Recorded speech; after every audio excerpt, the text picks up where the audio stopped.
Hi നമസ്കാരം. അപ്പോൾ എല്ലാവർക്കും ഒരു പുതിയ വീഡിയോയിലേക്ക് സ്വാഗതം.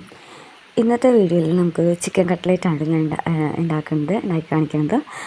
വൈകുന്നേരം ഇപ്പം നല്ല മഴയൊക്കെ അല്ലേ, അപ്പോൾ എന്തായാലും രാവിലെ കുറച്ച് ചിക്കൻ കറി ഉണ്ടാക്കിയിരുന്നു രാവിലത്തേക്ക്, ഉച്ചക്കത്തേക്ക് കേട്ടോ. അപ്പോൾ അതിന് ഞാൻ കുറച്ച് ചിക്കൻ ഫ്രൈ ചെയ്തിട്ട് കുറച്ച് ചിക്കൻ കേട്ടോ, ഇത്രയും ചിക്കനൊന്നുമല്ല, ഇതിൽ നിന്ന് ഒരു 2-3 പീസുകളുണ്ടോ അത്രയും ഞാൻ മാറ്റി വെച്ചിട്ടുണ്ടായിരുന്നുള്ളൂ. അപ്പോൾ മോനിക്കൊക്കെ ചിക്കൻ കട്ട്ലേറ്റ് ഭയങ്കര ഇഷ്ടമാണ്. അപ്പോൾ ഞാൻ വിചാരിച്ചു കുറച്ചിടൽ മാറ്റിയിട്ട് നമുക്ക് വൈകുന്നേരം ചിക്കൻ കട്ട്ലേറ്റ് ഉണ്ടാക്കാമെന്ന്. അപ്പോൾ ഞാൻ ഇത്ര ഇടുള്ളൂ കേട്ടോ, ഒരു 2-3 കഷ്ണം ഞാൻ മാറ്റി വെച്ചിട്ടുണ്ടായിരുന്നുള്ളൂ. അപ്പോൾ ഇത്രയും ഞാൻ പിച്ചെടുത്തിട്ടുണ്ട് കേട്ടോ, മിക്സിയിലിട്ടൊന്നും അടിച്ചില്ല കേട്ടോ. പിന്നെ ഇത് ഉരുളക്കിഴങ്ങ് ഫസ്റ്റ് വേവിക്കാൻ ഇടുന്നതാണ്. ഒരു വലിയ ഉരുളക്കിഴങ്ങ് എടുത്തിട്ടുള്ളൂ കേട്ടോ. പിന്നെ ഉപ്പ് പൊടി ഇട്ടിട്ടുണ്ട്, പിന്നെ മഞ്ഞൾപ്പൊടിയും ഇട്ടുകൊടുത്തിട്ടുണ്ട് കേട്ടോ. പിന്നെ പാകത്തിന് വെള്ളം കൂടി ഇട്ടുകൊടുത്ത് നമുക്കൊന്ന് നല്ലോണം വേവിച്ചെടുക്കാം കേട്ടോ. ഉരുളക്കിഴങ്ങ് നന്നായി വേവിച്ചെടുക്കാം. ഇതിപ്പോൾ വെന്ത ഉരുളക്കിഴങ്ങാട്ടോ, ഇതാ ഞാൻ വേവിച്ചതെടുത്തതാണ്. 3-4 വിസിൽ ഞാൻ കേൾപ്പിച്ചിട്ടോ കുക്കറിലിട്ട്. അപ്പോൾ നല്ലോണം വെന്തിട്ടുണ്ട് ഉരുളക്കിഴങ്ങ്. ഇനി ഒരു 3 ബ്രെഡ് വേണമായിരുന്നു എനിക്ക്, ബ്രെഡ് ക്രംസ് ഉണ്ടാക്കാനായിട്ട്. അപ്പോൾ ഞാൻ 3 ബ്രെഡ് എടുത്തിട്ട് നന്നായി മിക്സിയിലിട്ടൊന്ന് അടിച്ചെടുത്തിട്ടുണ്ട്. നന്നായി പൊടിയാക്കിയിട്ടുണ്ട് കേട്ടോ ഞാനത്. പിന്നെ ഒരു മുട്ട എടുത്തിട്ടുണ്ട്. പിന്നെ മുട്ട കുറച്ച് ഉപ്പിട്ടിട്ട് നന്നായിട്ട് അടിച്ച് മാറ്റി വെക്കണ്ട കേട്ടോ ഞാൻ. ഇനി നമുക്ക് മസാല തയ്യാറാക്കാം കേട്ടോ. അതിന് ഫസ്റ്റ് ഞാൻ സവാള, പച്ചമുളക്, പിന്നെ കറിവേപ്പില ഇത് നന്നായി ചട്ടി വെച്ച് വെളിച്ചെണ്ണ ഒഴിച്ചിട്ട് നന്നായിട്ട് വാട്ടി കൊടുക്കാം കേട്ടോ ഇതിൽ. പിന്നെ ഞാനിതിൽ കുറച്ച് ഉപ്പ്, പിന്നെ ഉപ്പ് പൊടി ഇട്ട് കൊടുത്തിട്ടുണ്ട്. പിന്നെ കുറച്ച് പച്ചമുളക് ഇട്ടിട്ടുണ്ട് കേട്ടോ. അപ്പോൾ അതനുസരിച്ച് എരിവ് നോക്കിയിട്ട് മുളക് പൊടി ഇട്ടാൽ മതി. പിന്നെ ഒരു നുള്ളു മഞ്ഞൾപ്പൊടി ഇട്ട് കൊടുക്കണുള്ളൂ. എന്നുവെച്ചാൽ നമ്മൾ ഉരുളക്കിഴങ്ങൊക്കെ മഞ്ഞൾപ്പൊടി ഇട്ടാണല്ലോ വേവിച്ചത്. പിന്നെ ഇട്ട് ചിക്കൻ മസാല ഇട്ട് കൊടുക്കുന്നത്, ഗരം മസാല ആയാലും മതി. എൻ്റെ ഞാൻ ചിക്കൻ മസാല ഇട്ട് കൊടുത്തത്. എന്നിട്ട് പിന്നെ നമ്മൾ നേരത്തെ ഇതാക്കി വെച്ച ചിക്കനില്ലേ, പിച്ച് വെച്ചിരുന്ന ചിക്കനില്ലേ, അതെടുത്ത് ഇതിലോട്ട് ഇട്ട് കൊടുക്കണ്ട കേട്ടോ. പിന്നെ നന്നായിട്ട് മിക്സ് ചെയ്യുക. പിന്നെ വേവിച്ച് മാറ്റി വെച്ച് ഉരുളക്കിഴങ്ങുണ്ടല്ലോ, അപ്പോൾ ഞാനതൊന്ന് നന്നായിട്ട് നമുക്ക് ഉടച്ചിട്ട് വേണമെങ്കിൽ ഇടാം കേട്ടോ. ഇത് ഞാൻ അതങ്ങനെ തന്നെ ഇട്ട് അതിന് ശേഷം ഈ ചീൻചട്ടിയിൽ ഇട്ടിട്ടാണ് ഞാൻ നന്നായിട്ട് ഒന്ന് ഉടച്ചെടുത്തത്.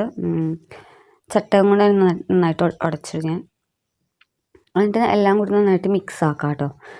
പിന്നെ കുറച്ചൊന്ന് ആറിക്കഴിയുമ്പോഴേക്കും കുറച്ച് ബ്രെഡ് ക്രംസ് ഉണ്ടായിരുന്നു, ഞാനൊന്ന് ഇട്ട് കൊടുത്തിട്ടോ.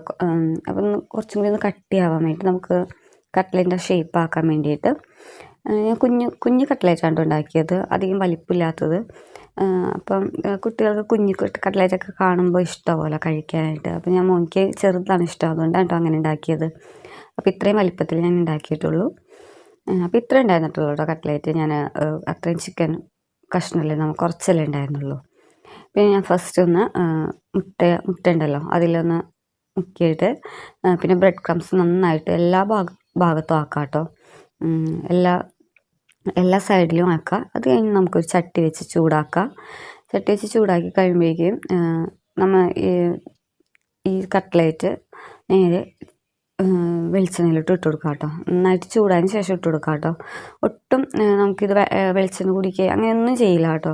വെളിച്ചെണ്ണ നന്നായിട്ട് ചൂടായിട്ട് ഒഴിച്ചു കൊടുക്കുക. അത് കഴിഞ്ഞിട്ട് കുറച്ചൊന്ന് തീ കുറച്ച് വെക്കുക, ഒരു മീഡിയം ഫ്ലെയിമിൽ വെച്ച് നമുക്ക് എല്ലാം ഫ്രൈ ചെയ്തെടുക്കാം കേട്ടോ. ഞാൻ ഉണ്ടാക്കിയിട്ട് ഒട്ടും വെളിച്ചെണ്ണയൊന്നും കുടിച്ചില്ല കേട്ടോ. അത് നമുക്ക് കണ്ടാൽ തന്നെ മനസ്സിലാവുമല്ലോ. ഒട്ടും വെളിച്ചെണ്ണയൊന്നും കുടിക്കാണ്ട് നല്ല ഇതിൽ തന്നെ എനിക്ക് കിട്ടി കേട്ടോ കട്ട്ലേറ്റ് ഉണ്ടാക്കിയിട്ട്. ഉള്ളിൽ നല്ല സോഫ്റ്റും ആയിരുന്നു. പിന്നെ ഞാൻ കുറച്ച് കട്ടൻ ചായ ഉണ്ടോ വെക്കണത്. വൈകുന്നേരം കട്ടൻ ചായയുടെ ഒപ്പം ഉണ്ടാക്കിയതാണ് ഞാൻ കട്ട്ലേറ്റ്. ശർക്കരയാണ് ഇട്ട് കൊടുത്തത് ഞാൻ, പഞ്ചസാരയ്ക്ക് പകരം ശർക്കര ചായയാണ് ഉണ്ടാക്കിയത്. അപ്പം ഇത്രയേ ഉള്ളൂ കേട്ടോ വീഡിയോ, ഒരു കുഞ്ഞു വീഡിയോ അല്ലേ.